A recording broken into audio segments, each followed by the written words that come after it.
ఫిలిపియన్ దేశంపై ప్రకృతి ప్రకోపాన్ని ప్రదర్శించింది. దీంతో ఆ దేశం చిగురుటాకులా వణికిపోతోంది. ఒకటి కాదు, రెండు కాదు, ఏకంగా 3 భూకంపాలు సంభవించాయి. ఈ ఘటనలో 26 మంది ప్రాణాలు కోల్పోయారు. దీని తీవ్రత రిక్టర్ స్కేల్పై 6.9గా నమోదైంది. భూకంపం దాటికి సెంట్రల్ ఫిలిప్పీన్స్లోని అనేక ఇండ్లు, పెద్ద పెద్ద భవనాలు ధ్వంసమయ్యాయి. వీటి శిథిలాల కింద చాలా మంది చిక్కుకున్నారు. దీంతో మృతుల సంఖ్య మరింత పెరిగే అవకాశం ఉందని అధికారులు వెల్లడించారు. 147 మంది గాయపడ్డారు. ఇక సెబు ప్రొవిన్స్లోని బోగో నగరానికి 17 కిలోమీటర్ల దూరంలో భూకంపం కేంద్రం ఉందని తెలియజేశారు.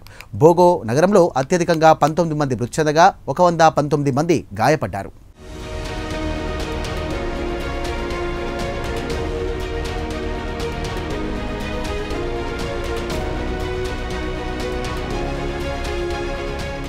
భూకంపం వల్ల కొన్ని ప్రాంతంలో విద్యుత్ సరఫరా నిలిచిపోగా పలు చోట్ల రోడ్లు బీటలు వారాయి. పర్వత ప్రాంతంలో ఉన్నటువంటి గ్రామాలు కూడా వణికిపోయాయి. ఈ సందర్భంగా కొండ చర్యలు విరిపడడంతో అక్కడికి చేరుకోవడానికి సహాయక బృందాలు శ్రమిస్తున్నాయి. శిథిలాల్లో చిక్కుకున్న వారిని రక్షించేందుకు రెస్క్యూ బృందాలు కృషి చేస్తున్నాయి. గాయపడిన వారిని సమీపంలోని ఆసుపత్రులకు తరలిస్తున్నారు. తొలుత సునామీ హెచ్చరికలు జారీ చేసిన ఫిలిపియన్ జియోలాజికల్ విభాగం ఆ తర్వాత వాటిని ఉపసంహరించుకుంది. ఇటీవల రగసా తుఫాను సృష్టించినటువంటి బీభత్సం నుండి అప్పుడప్పుడే ఫిలిపియన్స్ వాసులు కోలుకుంటుండగా భూకంపం రూపంలో మరోసారి ప్రకృతి వారిపై విరుచుకుపడింది.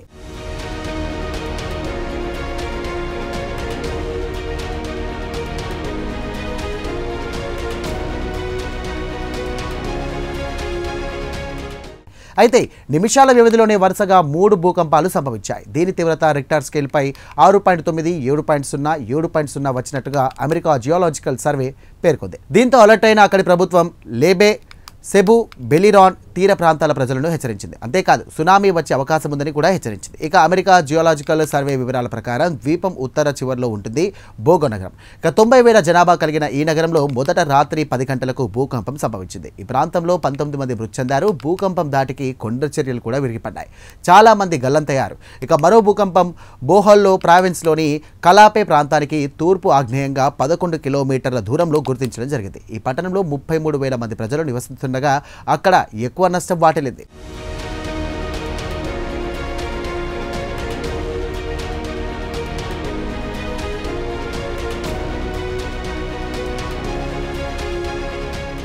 అయితే రాత్రి వేళ కావడంతో సహాయక చర్యలకు తీవ్ర ఆటంకాలు ఎదురయ్యాయి. దీంతో రాత్రంతా ఆయా ప్రాంతాల ప్రజలు రోడ్డు మీద బిక్కుబిక్కుమంటూ కాలం వెళ్లదీశారు. ఇప్పుడే నష్టాన్ని అంచనా వేయలేమని అధికారులు చెబుతున్నారు. ఇక భూకంపం దాటికి బంటాయాన్ ప్రాంతంలో ఫేమస్ దశాబ్దాల కాలం నాటి సెయింట్ పీటర్ చర్చ్ ధ్వంసమైంది. చర్చి చుట్టూ ఉన్నటువంటి విద్యుత్ వైర్లు, లైట్లు కూడా పడిపోయాయి. చర్చి పరిసరాల్లోని ప్రజలు ఆర్తనాదాలతో ఒక్కసారిగా పరుగులు పెట్టిన వీడియో సోషల్ మీడియాలో వైరల్ అవుతుంది. కాగా సెబు ప్రావిన్స్ దీనిని రాష్ట్ర విపత్తుగా ప్రకటించింది. అదేవిధంగా భూకంప ప్రభావిత ప్రాంతంలో బోగో, శాన్ రెమిగో, ట్యబులాన్, మెడిలిన్స్ పట్టణాలు కూడా విపత్తుగా ప్రకటించాయి. అయితే ఫిలిప్పీన్స్లో భూకంపాలు సర్వసాధారణం. రింగ్ ఆఫ్ ఫైర్ ప్రాంతంలో ఉంది.